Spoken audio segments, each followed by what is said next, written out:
Պարոն Սարգսյան, այսօր տարածաշրջանում կատարվող կապված, մասնավորապես Հարևան Իրանում, ինչ ռիսկեր նախ դրա հետ կապված եւ նաեւ բանվող ռիսկերի հետ կապված։ Նախ կուզենայի ցավակցել այս պատերազմում ոչ միայն Իրանում, նաեւ հարևան տարածքներում տեղի ունեցած անմեղ զոհերի, առավելապես քաղաքացիական զոհերի հիշատակի առումով մեր սահմաններին պատերազմը իր ընդհանուր համատեքստում որևէ դրական բան բերել չի կարող, որովհետև նայեք քարտեզին մենք մեր սահմանները դեռ Թուրքիայի հետ փակ են, Ադրբեջանի հետ շփվում են, ճանապարհները գալիս են Վրաստանով եւ այս առումով երկարատև պատերազմը ընդհանրապես մեզ ձեռնատու չի։ Բայց կա մի խնդիր, ինչքանով մենք կարող ենք նման պատերազմը թույլ չտալ կամ ինչքանով մենք կարող ենք այդ պատերազմական գործողությունները բերել խաղաղության դաշտ, ինչքանով մեր հորդորները ընդունելի կլեն, մենք ինչ լծակներ ունենք այդ առումով։ Ես կարծում եմ այս առումով Հայաստանի դերը ոչ միայն չնչին, այլ աննշան։ Բացի այն, որ բարի կամքի դրսևորում ցավակցություն, ուրիշ բանով մենք այդ գործընթացների վրա ներազդել չենք կարող, հետևաբար ես գտնում եմ, որ մենք պիտի սևեռվենք անկախ տեղի ունեցող գործընթացներից մեր հնարավորությունների վրա։ Իսկ մեր հնարավորությունները հետևյալն են, որ օգոստոսի 8-ի երկկողմ փաստաթուղթը 3 ուղղություններ է հստակ նշել Հայաստանի տնտեսությունը ներքին կյանքը զարգացնելու առումով եւ գոնե Թրամփի իշխանավորության այս առաջիկա 3 տարիները որ կան, մենք պիտի փորձենք այդ ստորագրված փաստաթղթի այն հիմքերը դնել, որ եթե Թրամփի իշխանությունն էլ փոխվի, արդեն այդ հիմքերը դրված լինեն։ Ի նկատի ունեմ կիսաղորդիչների ոլորտում առաջընթաց քայլ հիմնադրում անել, ի նկատի ունեմ միջուկային էներգետիկայի առումով արդեն պայմանավորվածություններ ունենալ մոդուլային ատոմակայանների առումով եւ ի նկատի ունեմ թրիպի առումով նախագծերը հաստատել եւ այլ։ Ես կարծում եմ անկախ տարածաշրջանում տեղի ունեցող գործընթացներից մենք պիտի սևեռվենք մեր տնտեսությունը ոտքի հանելու, արագ առաջ տանելու եւ այս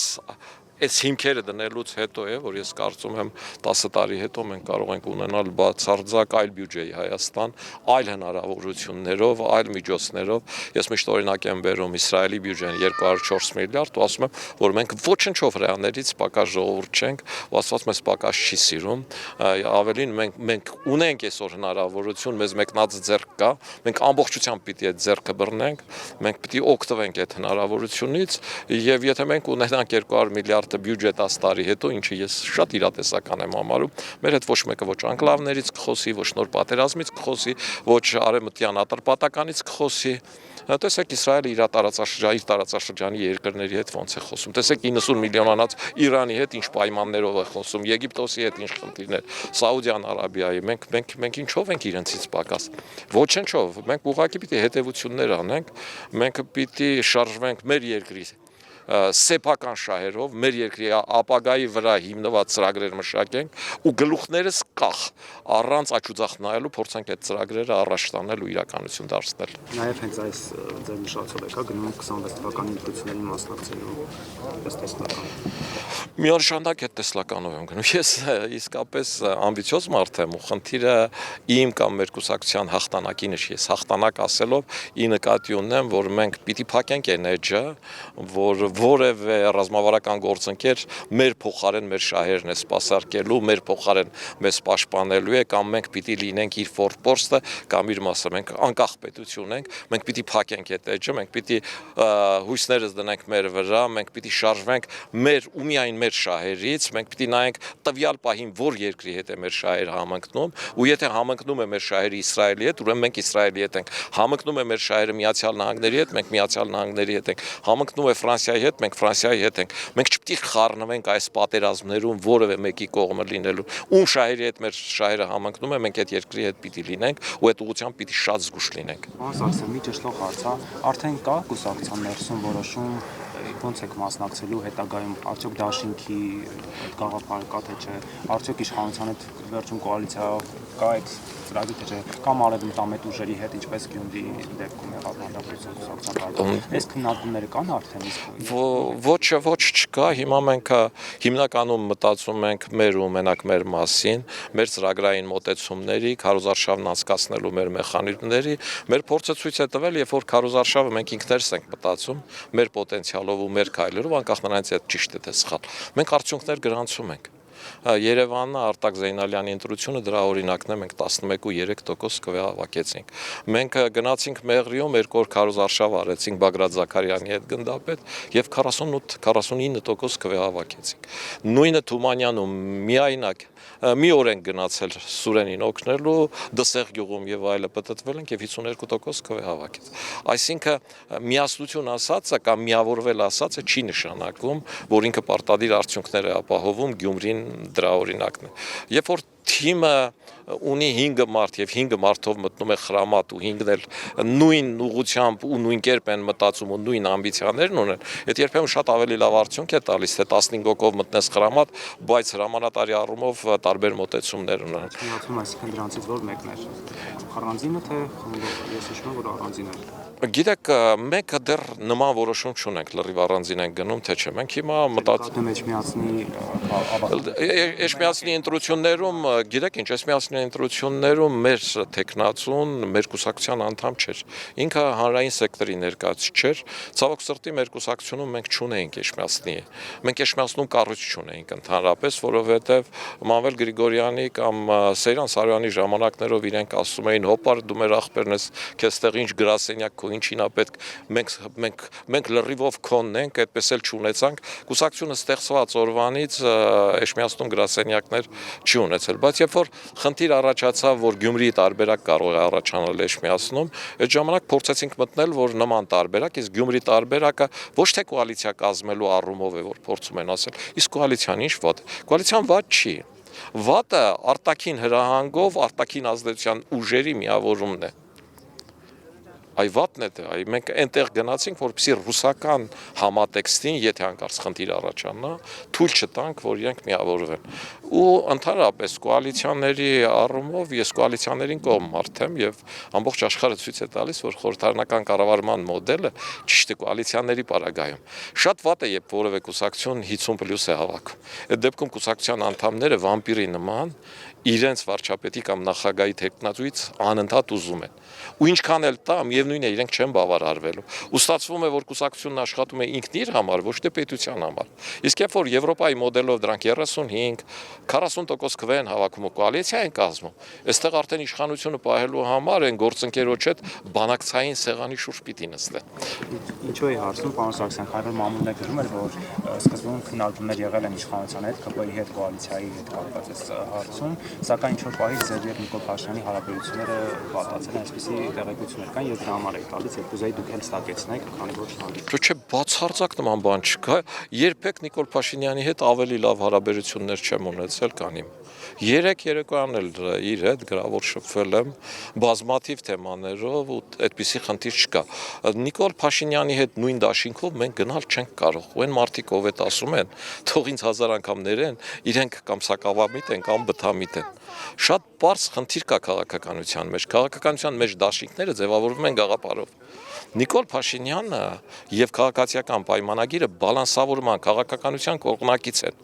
Իրենք չեն կարող այսօր շուր գալու արևմտյան քաղաքականություն վարել։ Եթե իրենք այսօր այդպիսի բան անեն, դառնան արևմտամետ, ինչպիսին ես եմ, այստեղ Ռուսաստանից այն կարգի հարվածներ կստանան,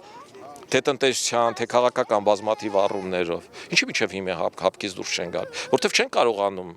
դուրս գալ, իրենք համարում են, որ բալանսավորումը ճիշտ է։ Հետևաբար իրենք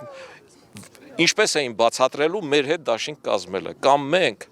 մեր ընտրողներին ինչպես ենք բացատրելու, որ մենք դաշինք ենք կազմում քաղաքացիական պայմանագրի հետ ընտրություններից առաջ, ով բալանսավորող է։ Ուրիշ խնդիր է, երբ որ գնում ես ազգային ժողով, ինքն էլ մեծամասնություն չի, դու էլ մեծամասնություն չես, կամ նոր ընտրություն է լինելու,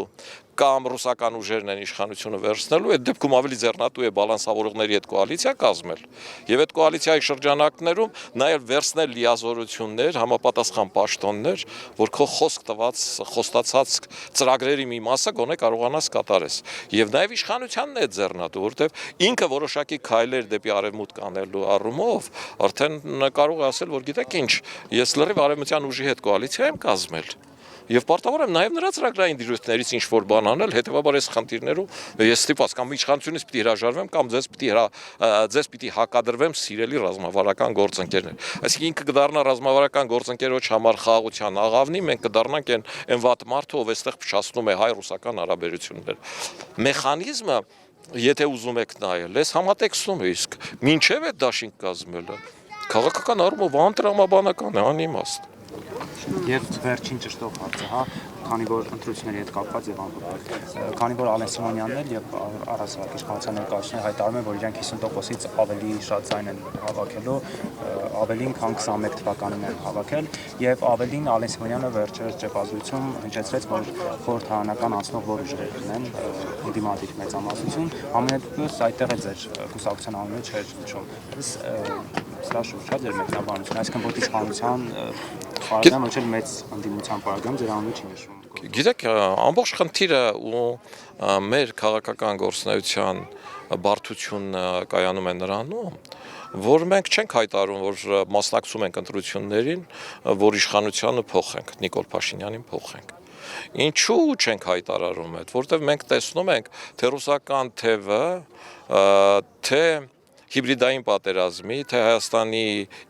Հայաստանում ունեցած իր 5-րդ Շարասյան, ինչպիսի զորաշարժեր է շարժում եկեղեցուց բռնած մինչև օլիգարխներ, եւ համարում ենք, որ այդ շարժման առաջընթացը կանխելու տարբերակ մենք միայնակ չունենք, որ նույնիսկ համագործակցության պարագայում այն, որ ունի գործող իշխանություն, իր իշխանական լծակներով, ոստիկանություն, դատախազություն, ազգային անվտանգ, նույնիսկ այդ պարագայում այդ բավականին ռիսկային է։ Տեսեք Մոլդովայում, տեսեք Ռումինիայում շատ ավելի այդ խնդիրները, բայց Ռումինիայում եկավ հասավ ընտրության նախագահի տեխնացու երկրորդ փուլ, որում երկրորդ փուլում արգելեցին։ Մոլդովայում եվրոպացի դիտորդներ գնացին, որ հիբրիդային պատերազմի դեմը կանխեն։ Այսինքն մենք մեր համար մեկ խնդիրը համարում ենք թույլ չտալ, որ նախկին այդ ռուսական այն հին համակարգը նորից հետ վերադառնա։ Սա համար 1։ Ինչպես։ Հարցի երկրորդ մասը Ալեն Սիմոնյանը հնչեցրեց ովքեր։ Դե